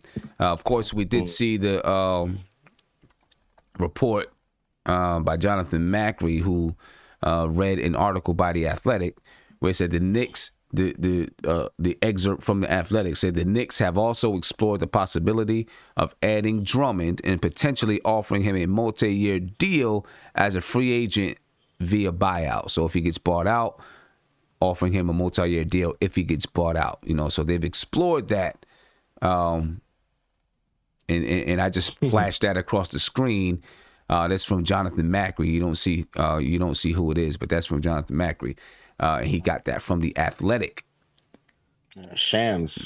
Yeah. Shams is Woj. So, they're Mount Rushmore. They're two of the most credible reporters. So if Shams is reporting that, then who knows? The front office, I don't know if that's a Tibbs influence type of thing, if that's Leon Rose. I don't know. I know Tibbs wants to win. I tell you that, especially after a game like tonight. Yeah. In Tibbs, in his mind, he's probably thinking we can make a push if we do something. So, and we play Philly 2 of the next 3 games, so something has to give here. We play Orlando in the middle of it, but we play Philly of 2 of our next 3 games. So that's why I think tomorrow may be the game to get. Yeah. Hey guys, I got to get off. It was great talking to y'all. We're going to do it again tomorrow. We'll get this win tomorrow. I think we'll come out very strong tomorrow and get this win. So love y'all. I'll see y'all tomorrow. Okay. All right, man. All right. Let's hear. I actually got to go too. Okay, Steph. Appreciate you. All right. Take care. All let's right. Let's hear from Julius Randle. Julius Randle, did his post game. Let's listen to Julius Randle's post game. And then, we'll get some comments from that. And shout out to Roberto Colon, who alert me that Julius Randle made his post-game comments. He said, Sim, you have to see Julius Randle's comments after the game. He's very professional. It would be a mistake if New York doesn't keep him long-term. He's made for New York. So let's hear Julius Randle in his post-game presser. And just move on to the next game. Rick Berman. To the final buzzer, it looked like you got a little heated. What was going through your mind at that point? I mean, I know you're a competitor. Yeah, I was just frustrated. obviously, we fought so hard to come back and try to win the game. So, I was just frustrated. And that was pretty much it. But, we got another opportunity to go at it tomorrow. So just focus on tomorrow. Jeff Bondi. Were you expecting to get fouled on that play right away? What were you thinking when you got the ball off inbounds? Yeah, I mean, we had a play designed, obviously, and I thought that, Kyle was going to come up and foul right away, so I tried to go a little bit quicker. But, the play happened or whatever happened, and, it is what it is now. It's in the past. Nick Vorkunov. Julius, not to criticize the officials, but what did you think was the call that you were asking for there in that situation? Yeah, man, like I said, I just think it's best that I move past it and not really comment on what I think or what the official thought. It doesn't matter now. We got Philly tomorrow, and that's really all that matters. Thank you, Julius. Thank you, guys. All right, and question, you heard Amanda him Hajar, right Next there. Digital. Let me pause that there. Okay, and you heard him. We got Philly tomorrow. No sense in harping on what happened tonight. So we heard JD just break down some things with Philly. I'm gonna start with Isaiah. What do we got to do to beat Philly tomorrow? This is we're 20-20 right now. We have a chance to go back up above 500. It's not going to be easy because Philly is obviously the top team in the Eastern Conference. 27-12. They're 8-2 in their last 10. They're on a 5-game winning streak. What do we got to do? What we got to do, we have to have good ball movement tomorrow. We're going to be drained. So, first quarter, I wouldn't be shocked if we come out a little sluggish. We had a long game. Luckily, the travel time from Philly to New York to Philly isn't bad. It's like 4 hours. So that's a good thing. But just like I said, ball movement, we have to really be on it with the D tomorrow. We have to make sure that we got to make sure Tobias Harris doesn't go off and the other perimeter guys don't go off. So we got to definitely fight over screens. Watch out for Seth Curry. Watch out for Tobias Harris. Watch out for these shooters. Try to make Ben a perimeter shooter. Try to make him a scorer. I'd rather see him score versus, the other guy scoring. And we just got to be up to par, man. Like I said, crisp ball movement, get in the passing lanes, worry about the others because that's going to be the more important thing because Ben Simmons is going to be a distributor. Try to make him a scorer. And if we could do those things, guys hit shots, we have a good chance to win the game tomorrow. Now they're well rested. I don't think they've played since Saturday. So this will be their first game since Saturday. So they'll be, pretty well rested. They've had time to work on, whatever their schemes are going to be for us. They've had time to do that. And, because Joel Embiid is not in the lineup, they've had time to work on how they're going to use their lineups and whatever schemes they're going to use. Tony, and then I'm going to come to City. Philadelphia. Keep that same energy, man. That same second half defensive energy. I really like us going to the free throw line tonight. I think that needs to become a staple of our offense. And take advantage of this opportunity, not facing Embiid. You know what I mean? Like a lot of times we haven't taken advantage of these opportunities. So, hey, I think the ball's in our court. We could do it. I think coming off this tough loss, it's very well that this could be a spark plug. So I'm ready. Yeah. And, it could be a spark plug or it could be an emotional letdown. You know what I'm saying? Just coming from such a game with so much high emotion, and then you got to turn right back around and get yourself right back up. It could be either way. Hopefully this is a game that puts in their head, we can ball with the best of them and sets them on the path. That's what I'm hoping for. City, my fault. And then I'm going to come to Savvy. Go ahead, City. Sam, I'm with Sam, I'm with Tony Crow, man. Like, you know what I'm saying? That's the only thing we need to do is keep that same energy, come out how we came out today. Not like how we came out in the first quarter, but how we came out in the second half, that fourth quarter, play that good defense that we know we can do. And I think things will be all right, man. Like, you know what I'm saying? We just need a couple of guys to step up and make big shots when we need them because we missed a couple.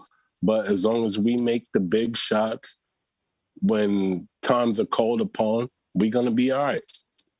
We just got to keep the same energy. That's all right. Yeah, that's the tough part. That's the thing we're struggling with, making that shot when we need it, making that key, that timely shot. Savvy, go ahead, Savvy. What's good? They're missing Embiid, but I'm still not sleeping. Tobias has been showing them why they paid him that money. Yep.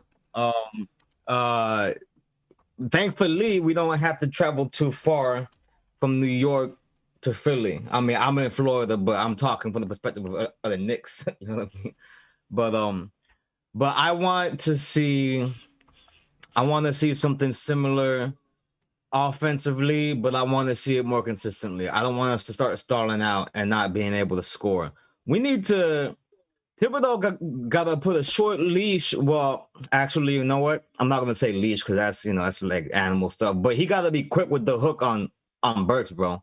Because Burks was doing some stuff out there tonight. He played some defense, but he was pissing me off, man. Yeah. Like, you know that. I'm ready to put him in the package. There was one drive in particular where he should have gone to the cup with it. He had the lane open and he pulled up a three. I was like, nah, fam. Nah, we needed you to drive that in there. Philly, we need to play physical. We need to keep the rotation timing right between Frank and IQ. I don't care which one of them starts.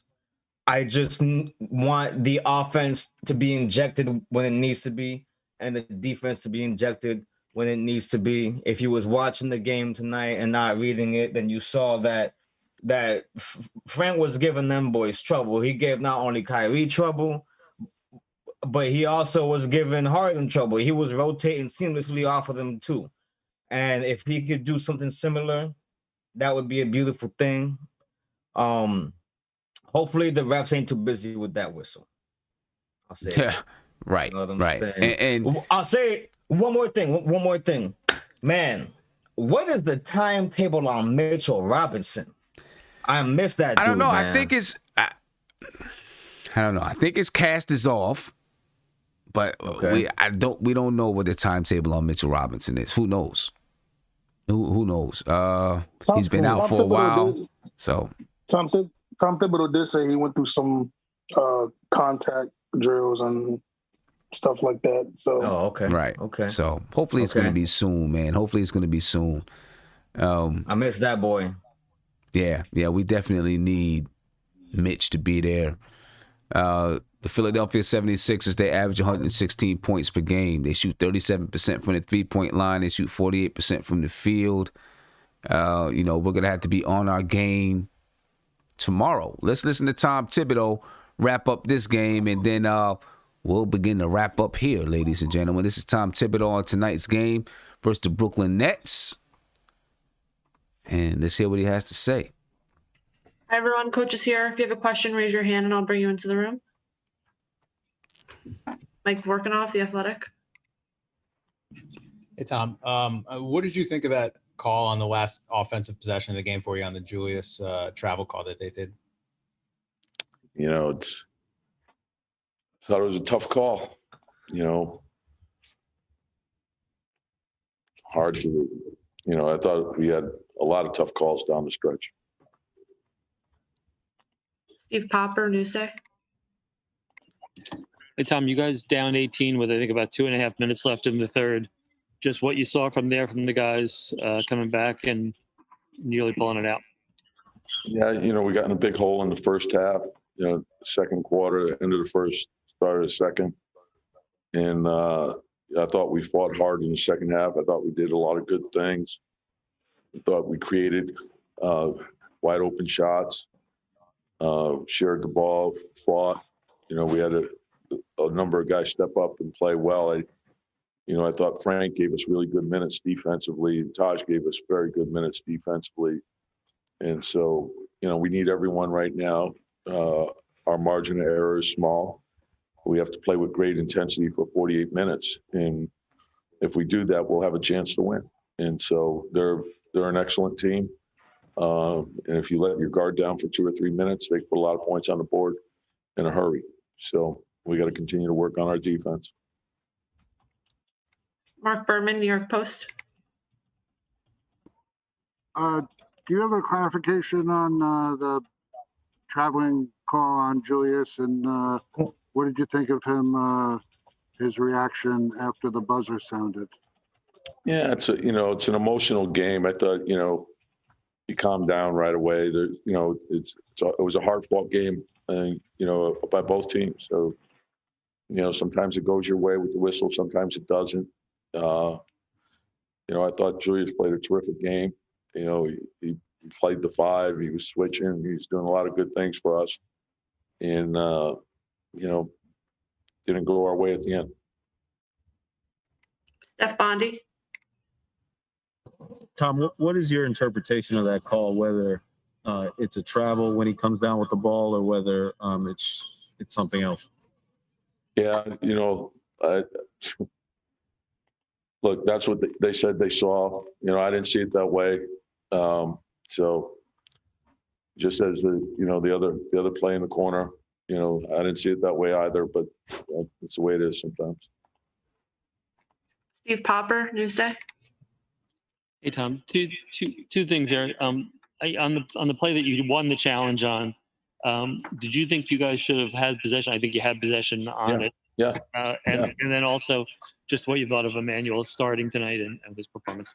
Yeah, some real good things, some things that he'll continue to work on and improve upon. But very pleased with him overall, and just his understanding of preparing and getting ready to play games and wanting to improve and be better. Listen, you're coming in and you're playing against, one of the best teams in the league, and you go out there and play like that. I think a big part of learning is the trial and error part, and I just love the way he approaches things. Last question, Mike Vorkunov, The Athletic. Tom, that way of trapping at the end of games and trying to get them to force, is that always been your end game philosophy there, and trying to lengthen and trying to get the turnovers in that scenario? Yeah, there's different things that we can do. I thought our guys did a good job with it. So, you're trying just to figure out a way without, putting them at the line and playing that game. So, you go to more of a trapping game and see where that takes you. Thank you, Coach. That was Tom Thibodeau, ladies and gentlemen. Look, man, bad call at the end of that game. We're moving on to the Nets.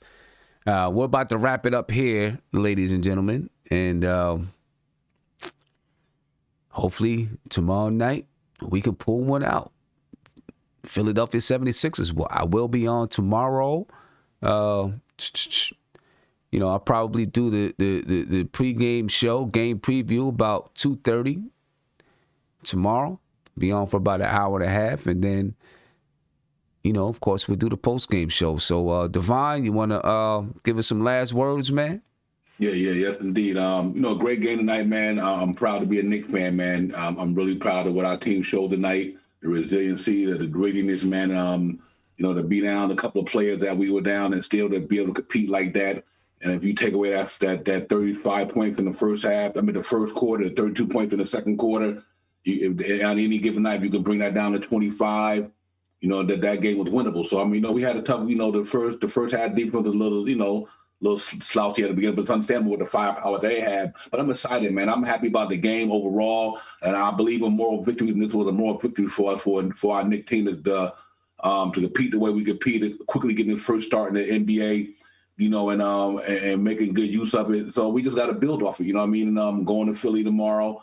I mean, they got 3-point shooters too and everything. They're gonna be up for it. But anytime we play, man, and I always feel like we got a punch a chance to beat somebody because I think that's the way our team is built. So I'm excited about it and just looking forward to tomorrow, man. And you know, I'm gonna get on out of here because I do got to get up at 6 hours and do the morning show. So, you know, salute to everybody, man. We had a great show. We had a great show tonight. Yeah, we had a great show tonight. Great panel, man. It's always a pleasure coming to the chat, man. We cut it up, man. NBK in the building. But salute to everybody, man. I'll catch y'all tomorrow on the pregame.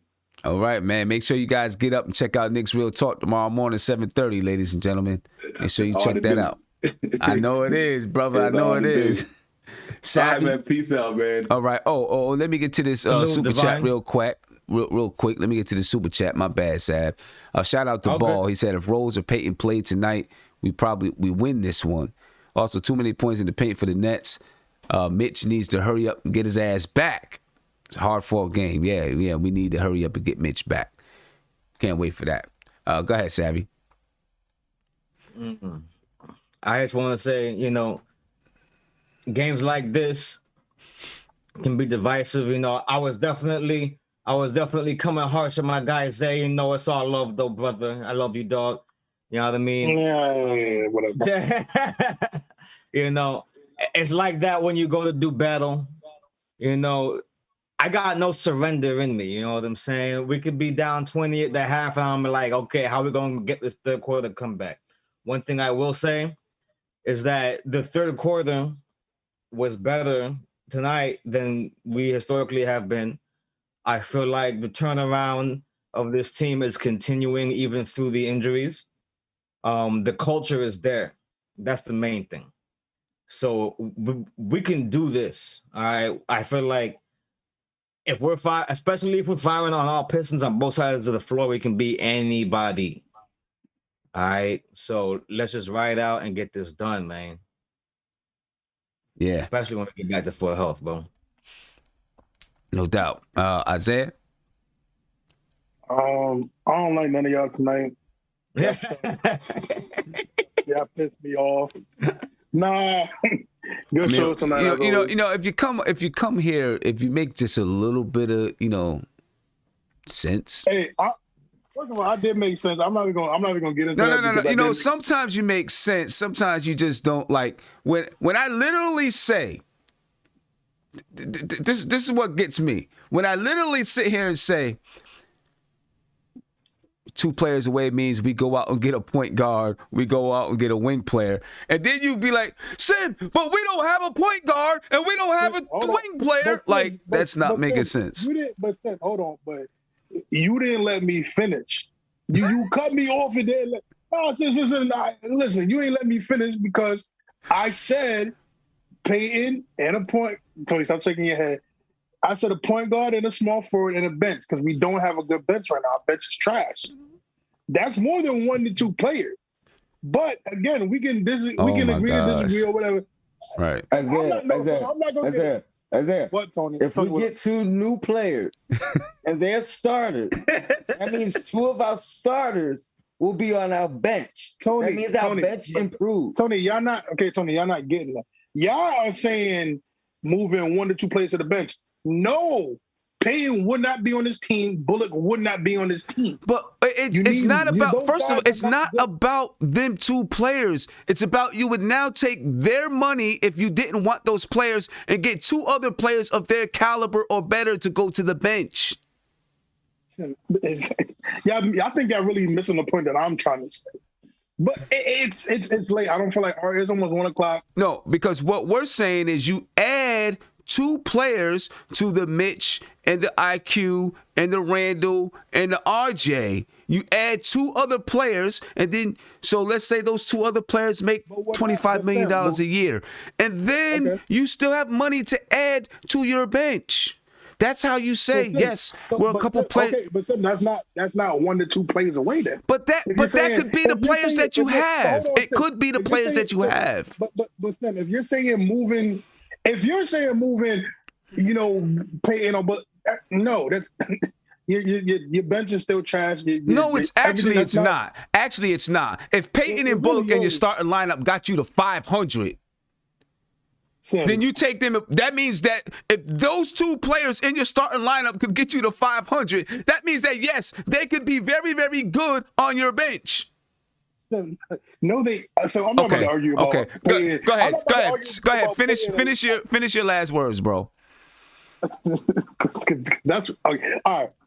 Hopefully, we can do good. Okay, play good tomorrow. Play tough defense. We can get this win. I think we're going to start off a little sluggish tomorrow, but I think we can pick up hopefully in late the first quarter, second quarter, and do a big push, and we can win. I do believe we can win tomorrow. I really do. By the way, we got the 12th best scoring bench in the league. Go ahead, Tony Crow. No. So you can't. No. So hold on. Go ahead, Tony Crow. No, it's Tony Crow's turn. So mature, but okay. All right. Shout out to the Prince Brun. We miss you, brother. Shout out to the panel. Shout out to the chat. Your Blackest Time. Sim, keep doing your thing, man. I'll see you tomorrow night.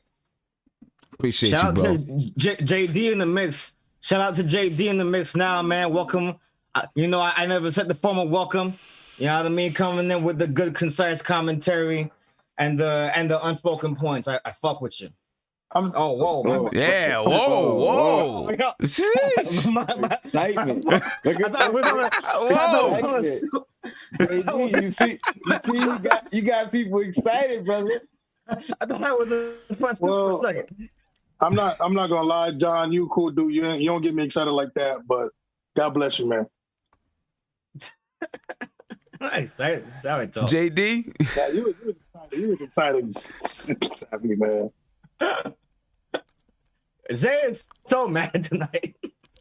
Cause y'all just pissing me off tonight. Y'all just saying stupid crap tonight. Okay. JD, go ahead, man. Oh, you got yourself muted, bro. All right, so I said Savvy, appreciate it, man. Thank you, Isaiah, appreciate it. So I mean, to you, I guess to you guys' argument, the Knicks are 7-3 with Derrick Rose, and a lot of those games was him coming off the bench, and that's a winning record. So if you do get a player or two, I mean, most teams, the Knicks have been backwards. If you look at Knicks history, we've had all the complementary players. We've just never had the star to win. Because you see Trey Burke, you see Tim Hardaway, like you see all these players go to other teams that make the playoffs. People make fun of us. We haven't had a problem getting complementary players. We just never had the stars to surround those complementary players with. So I would say we're 2 players away. Most teams, they build that way. You get their stars first. You worry about the bench later. Look at the Nets now. You think this Nets team is not complete. They're going to try to get a JaVale McGee, maybe a Andre Drummond. This Nets team is still not complete, even with the addition of Blake Griffin. But it's much easier to fill out your roster with bench players than it is to actually get the star. That's been our biggest challenge, is getting, the star. Once we get that, everything else will play itself out. You always have buyout markets. You always have veterans willing to go, for a contender. So I don't see that as an issue in terms of building a bench. We need to get the stars first. And I think that's where we're heading in the future. As far as tomorrow's game, if we win tomorrow, we're back where we want to be.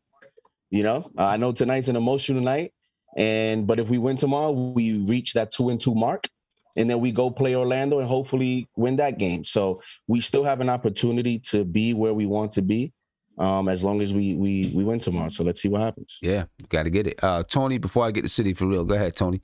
Real quick, don't underestimate this win, this game, opening players' eyes that are on the buyout market and maybe considering coming here rather than going to the Lakers or the Nets, saying, "Hey, I come here, I might be able to, you know what I mean? Yeah. We could compete with these guys." So don't underestimate that as well. So that's another option of us bringing in a potential star and not even losing anybody. So now we're really increasing our bench. Right. Exactly. City. Hey. And that 12th in the league was up until tonight. Obviously, Emmanuel quickly came off the bench and was starting tonight, so our bench wasn't going to have the same point output. But up until tonight, we had the 12th. We were scoring 37 points per game. The number one bench scores 41 points per game. So, you know. But anyway, I'm talking to City. I'm on to City. I'm on to City for real. All right, man, because that. What? But what?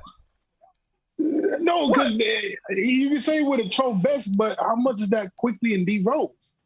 How much is that, bro? It's your bench. It's still your bench. What are you saying? Okay. I mean, when you take, first of all, you're missing Nerlens Noel from the bench. Because Mitchell Robinson was, right now, Nerlens Noel is our starting center. Mitchell Robinson comes back. Nerlens Noel goes back to the bench. The bench defense gets a little bit better, right? Derrick Rose, Elfrid Payton come back. Emmanuel quickly goes back to the bench. Our bench gets that much better. And one of those guys goes to the bench. Our bench gets that much better. We got two starters out right now. Two starters.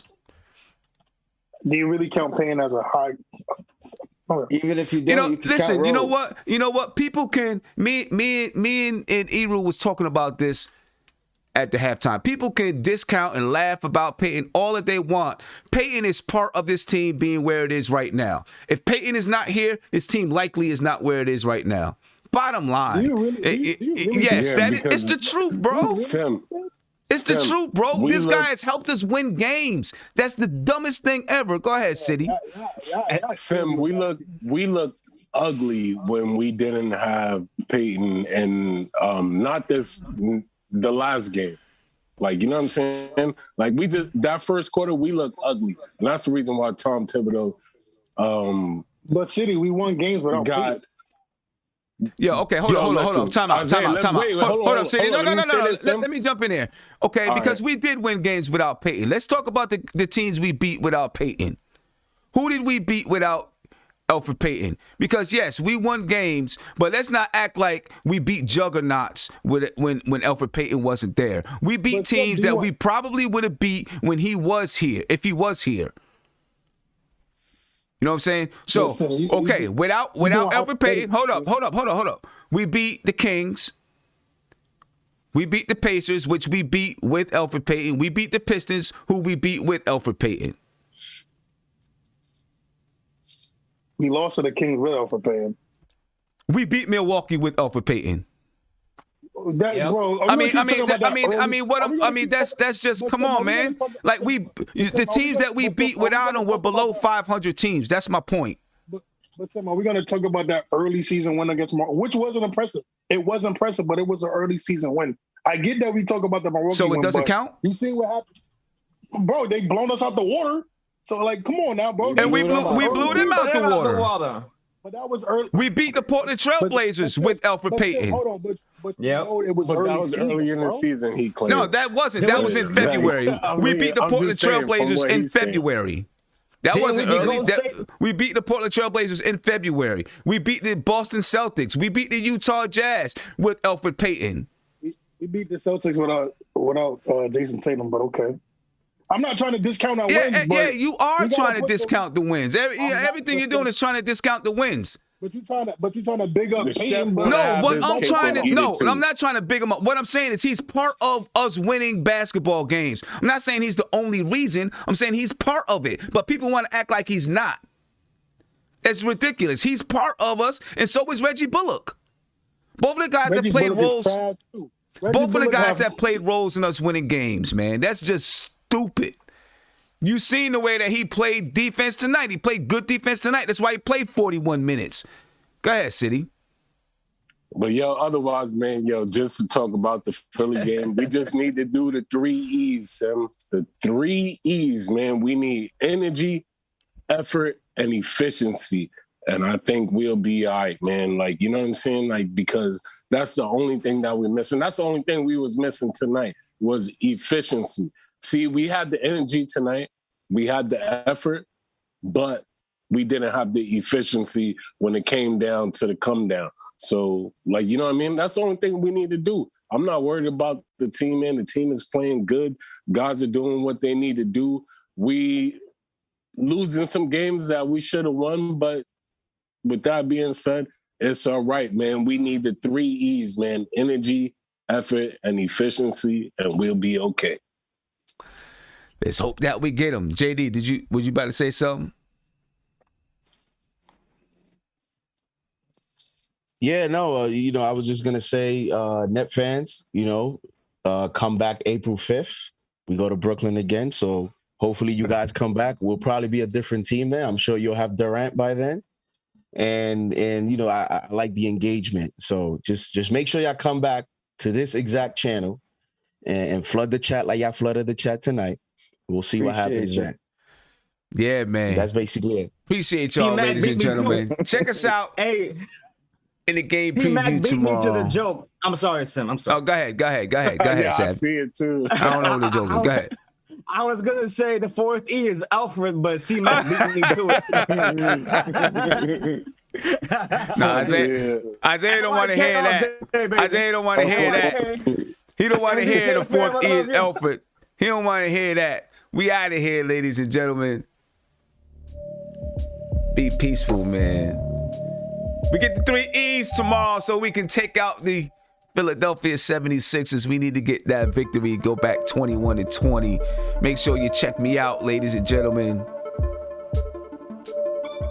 It's the Brooklyn way. Psych. Spread love, ladies and gentlemen. We